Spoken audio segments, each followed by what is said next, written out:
ჩემს ცხოვრებაში შემოვიდა ადამიანი, რომელიც ძალიან შემიყვარდა. მე მგონია ხოლმე, რომ აი ზედაპირული ურთიერთობები არ არსებობს. ჩემთვის ყოველ შემთხვევაში საინტერესო არ არის.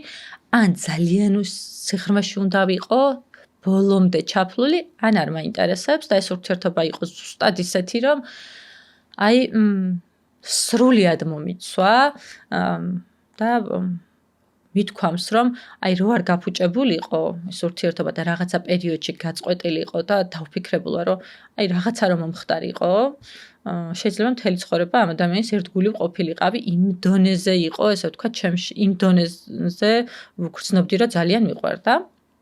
მაგრამ აი ამ ძალიან დიდ გრძნობას, რა თქმა უნდა, მოყვება მე ძალიან ისეთი დაცემას და რამდენადაც ძალიან მაგრად მიყვარდა.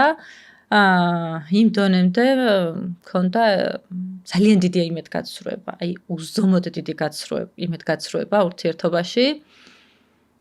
და ისეთ ცუდად ვიყავი, რომ მქონდა პერიოდები, რომ აი ესე ხელი მეჭირა, მთლიანი სხეული მტკიოდა და ჩემს ხელს ესე ვკვენდი, რომ ანუ ოღონდაც ეს მინდოდა რომ შინაგანად იმდენად ტკივილს ვგრძნობდი, რომ რაღაც ფიზიკურ ტკივილზე და რაღაცა გადავიდეს თქვა, ანუ აი ვერანაირი წამალი ამას ვერ გაგიჭყუჩებს, წამალს დალევ თავის ტკივილი გაგივლის, მაგრამ ეს იყო იმდენად ცუდად ყოფნა, რომ ანუ სხეული მტკიოდა, ვერ ვდგებოდი.